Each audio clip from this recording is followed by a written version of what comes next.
Arjuna Vasa, Stane Rishikesha Tava Prakristya.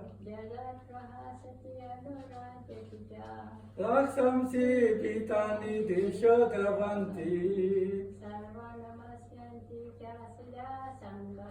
Thank you, Krishna. My verse, chapter 11, verse 36. We are warding off all the evil, all the demons. When the demons hear you singing, then they run hither and thither. And all this is rightly. Thank you.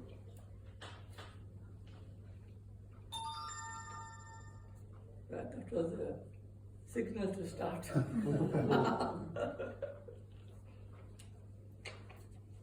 So, in our lifetime, we have been reading a lot of books. From the time we are small, right till we go through primary school, tertiary school, high school, whatever we are studying, we study the books. Did we ever, any time, question our books? Whether it's medical books, whether it's science, engineering, or any other books. Did you ever question and say, who is this Shakespeare who wrote Hamlet? You think he was living. You think he wrote the book. Did you ever question it? Never. You accepted it as gospel truth. Krishna Bhai, sorry, I used the word gospel. She said, I mustn't use the word gospel truth. We never questioned it. So, why is that we are so skeptical? If not us, then others who are so skeptical about the Bhagavad Gita. When you meet someone and when you start talking, some people like to deride us, sneer at us. So I asked one Jehovah Witness, you read the Bhagavad Gita because he's Hindi speaking. He said, yeah, I saw him and I saw the cover. He's a what do you call it? Fighter. Krishna, yeah, he's a warrior. That's the knowledge he's got from being a Hindu. Spent 3/4 of his life being a Hindu, and then suddenly to become a Christian. I'm not snickering or having a dig at anyone. I'm telling you my own experience. Right? So don't feel bad if you're a Christian. Amongst us here, don't feel bad. But I'm just telling you, that is what they feel about us. And then they see all the stones lying around in your yard, and you pray to the stones. Then they say, what you are praying to? But they don't do it symbolic.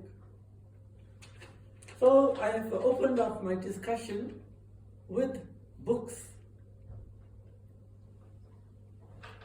Yes, we haven't met the authors. We didn't meet Charles Dickens, Shakespeare, John Donne. That we not proud, for some call thee mighty and dreadful, for thou art not. We did that poem. Right? But if you meet John Donne, what we say, yes, well, how can that be so proud? We are witnessing amongst ourselves, so many people going.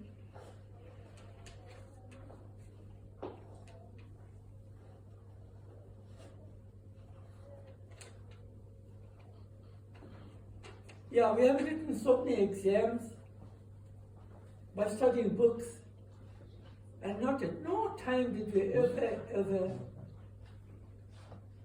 criticize or say anything about the author. That's right. No, we have accepted it. So, why can't we accept the Bhagavad Gita as our manual for mankind? The Bhagavad Gita is a manual for mankind.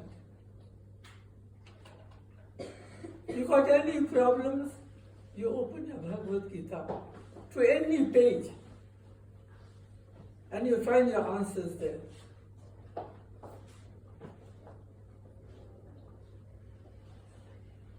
We have been in a movement for 32 years, and we have attended many lectures.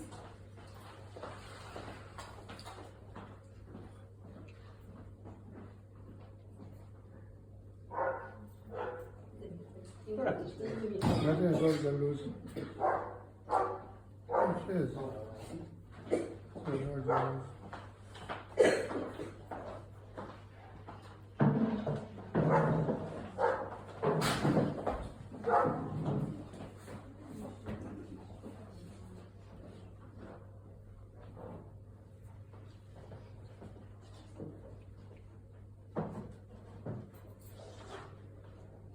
So, as I was saying, that we have read so many books, and the Bhagavad Gita is another book.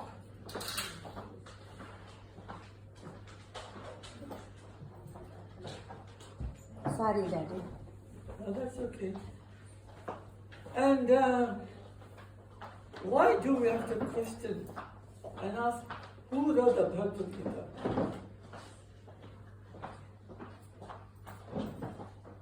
When you were studying other books, you didn't ask who wrote this book, yeah? When the teacher was giving you the study materials, you didn't question and say, sir, from where you got all these things here? I don't believe what you're saying.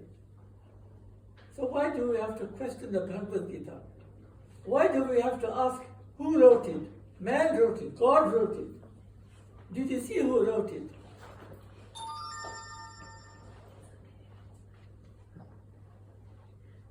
So as I told you, the Bhagavad Gita is a manual for mankind. In this book, we learn about, I don't learn about 6 things here, and I'll talk about the 6 things. So in this book, we learn about who is God. What is his name?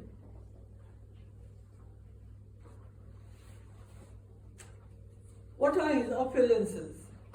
Where does he reside? Who created this material world and the spiritual world? What is the king of knowledge? What must we eat and what must we offer? What is devotional service?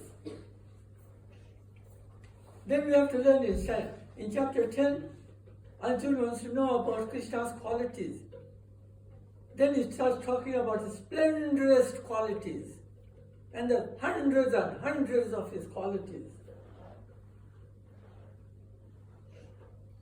And then towards the latter part of the Bhagavad Gita, Krishna says, abandon all varieties of religion and surrender unto me. So I'm just going to delve on all these things here, these aspects that I told you. I'll just extend on of it, right? So, who is God? Krishna is saying himself, I am the Supreme Personality of Godhead. I am. Who else in this whole creation tells these words that I am the Supreme Personality of Godhead? Who can tell that? Go to anyone, even the Christians don't say that. They say Jesus is the Son of God. But Krishna is saying, I am the Supreme Personality. Alright? What is his name? Krishna. What's the meaning of Krishna? All attractive. What are his opulences? He's got 6 opulences. Wealth, fame, strength, knowledge, beauty, renunciation. These are his 6 opulences. Some people in this world are very beautiful, but they don't have all the 6 opulences. Some people are very intelligent, but they don't have all the 6 opulences.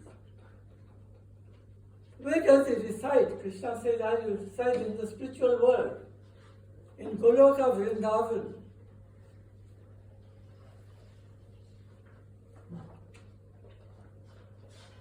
Then we talk about King of Knowledge in chapter 4.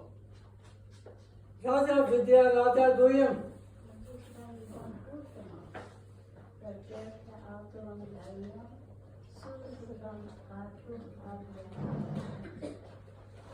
So Krishna is telling us, what is the king of knowledge? What is the essence of the Bhagavad Gita? Is written over there, in that chapter, in that verse. In Raja Vidya Raja Goyam, Krishna is telling us the difference between the body and the soul. That is the king of knowledge. If you read the Bhagavad Gita and if you didn't understand that, then you missed it out. You missed out the main point. Because Krishna is saying Raja Vidya, Raja Goyam.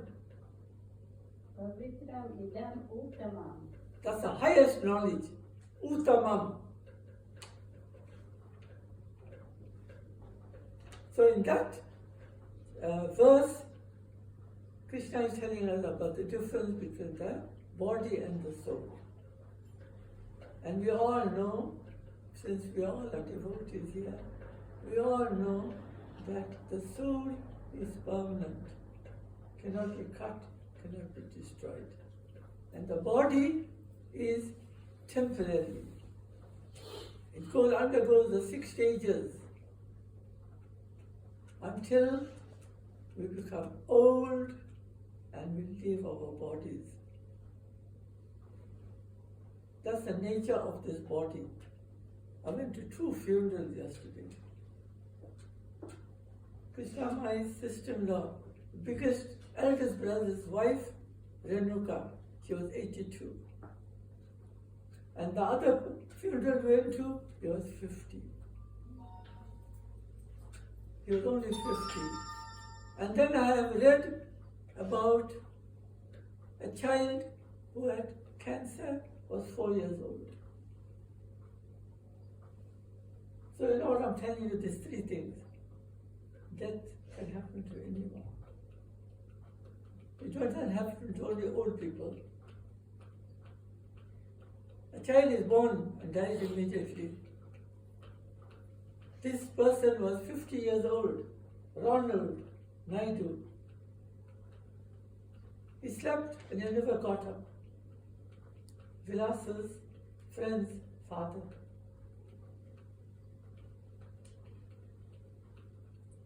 So, I spoke about the body and the soul. This body will perish. When it perishes, we don't know. How it perishes, we don't know. It's not only old age. I got one friend who would be 88, was 88 yesterday. James Rubin. He's still active. I got one cousin, Ram. He's about 88. And he's still climbing ladders and falling. And he hurt his back. But he's still active.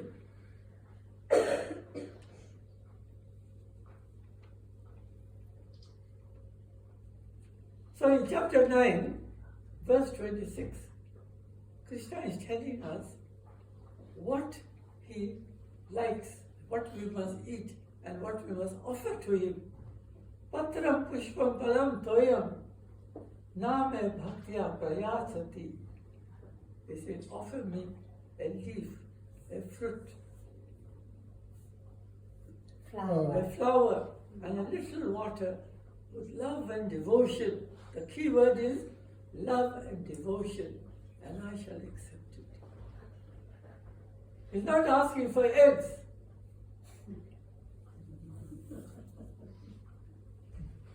He's not asking for meat. Because if he asks for meat, then we cook meat and offer him. But he's not asking for that. He's telling us specifically what he eats and what he needs and what we should eat. So So don't think leaf now is a piece of leaf of a cook, right? We're talking about vegetable. Right? Patram, pushpam, flower, phalam, fruit, toyam, water, and often it was love and devotion. And I shall accept it. And if you ask, as I told you, if you ask for meat or fish or egg or chicken, then we cook and offer it to him. But he's not asking for it. Chapter 9, verse 26. In chapter 10, he says, Aham sarvasya prabhavo, mata sarvam pravatata, iti matva bhajante mam, buddha bhava samanvita. He says, I have created the spiritual and material worlds. Everything emanates from me. The wise who know this perfectly offer me with all their hearts. He's telling us who created the spiritual world, who created the material world. He's saying, I. Who can ever say that? Who can ever say that? We have attended so many organizations and they have so many nice, lovely prayers, but no one can say that. But in the Bhagavad Gita, Krishna is saying, I, aham. And he says quite a few other things, and Arjuna is listening very quietly, very intently, and he says, Krishna, you have told me so many things. Please tell me all your qualities. Then Krishna says, you know, Arjuna, my opulences are so many. But I'll tell you the most prominent ones, the most important ones. But everything is important. Like he says, in the body of waters, I'm the ocean. Out of all the mountains, I'm Meru. Sorry? Out of all the mountains, I'm a Himalaya. Meru. Okay. Yeah. Out of all the fishes, I am Shark. the shark. Out of all the Vasuki was serpent. Out of Naga, out of all the Nagas, I'm Ananta. So he keeps on telling in so many verses, and he comes to one part and he says that I am also sacrifice of the mantras. And what is the mantra? The japa. And he says, I am also sacrifice of the japa. That is chanting the Maha Mantra. That is Hare Krishna, Hare Krishna, Krishna Krishna, Hare Hare, Hare Rama, Hare Rama. Rama Rama, Hare Hare. And in 1486, Lord Chaitanya Mahaprabhu adventured in Navadvip. And after, at the age of 16, he left everything. He renounced family life and he started the Sankirtan movement. He inaugurated the Sankirtan movement. And that is the chanting of the holy name. And that is gazetted, it's there in the books. The spiritual revival started by Lord Chaitanya Mahaprabhu. If we can't remember when Krishna was born, how he was born, because remember Krishna spoke the Bhagavad Gita millions of years ago to Vivashan. And Vivashan spoke it to Ikshvaku. And Ikshvaku spoke it to the kings, the saintly kings. And the saintly kings are supposed to speak to the subjects. But in time, this philosophy, this science of religion was lost. And again, Krishna had to speak to Arjuna on the battlefield of Kurukshetra.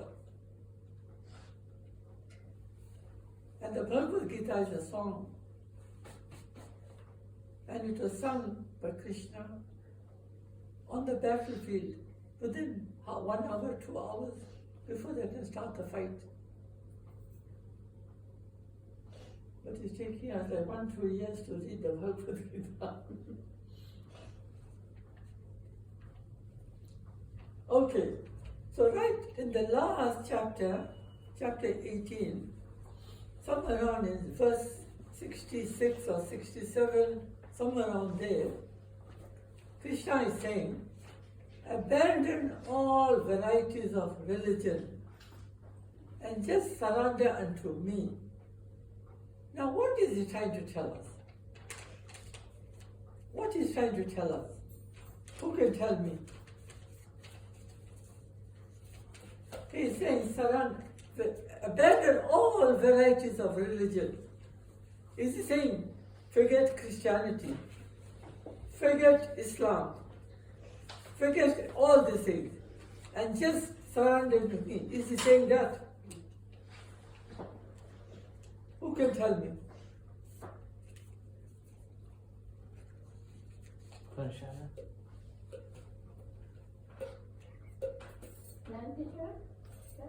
You know something? The Bhagavad Gita was spoken for the second time 5,000 years ago. Christianity started 2,000 years ago. Islam started about in the 6th century, 6th, 7th century. About 1,400 years ago. But Krishna spoke the words long before that. He said, abandon all varieties of religion. So what is he trying to tell us? Is he telling us don't become a Christian? Don't become a Muslim? No. He told us long before that. So what was the religion? What he's talking about? Abandon all varieties of religion. He's talking about karma yoga, the yoga ladder. You know how you climb the ladder from the rung 1, 2, 3, 4, 5, 6, and then you go to the top, and then you go onto the roof. Similarly, spiritual life is like that. The neophyte who has never heard about Krishna, he's in the bottom rung. That's the karma yoga, where he's doing rituals. He's praying to the demigods. He's asking for material things.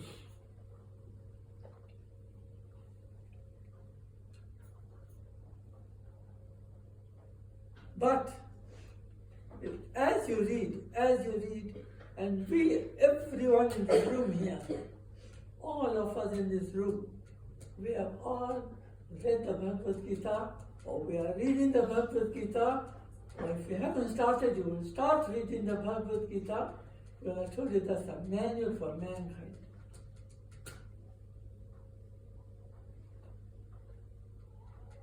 You want to study books? You want to become engineer, computer engineer? You study books to become doctor? You study books to become occupational therapist? You want to study books to become teacher? Education books? Philosophy? Empirical education? Psychology? Why can't you study the Bhagavad Gita and know about your religion? Read, and then you'll be fully armed. You'll be the warrior on the field. And anyone asks you, who is Krishna? Right? Krishna says in the Bhagavad Gita that I am the supreme personality of God. I'm not saying it. I'm just an instrument. Like how Arjuna was just an instrument fighting on the battlefield of Kurukshetra. Everyone there was ordained, was going back to Godhead. Krishna says you are just an instrument. I have already sanctioned it that you are all going back to Godhead. Arjuna saying, Krishna, I'm not going to fight. I'm not going to fight. Look at my grandfather Bhishma there. Look at Dronacharya there. Look at all my 100 cousins over there. How can I fight? How can I kill them? Krishna says, you're speaking like a very learned man. You think you're full of knowledge. But you don't know. But you don't know what is spirit and what is body. You don't know. So now I'm going to end over here. So any one of you didn't think about the Bhagavad Gita very seriously.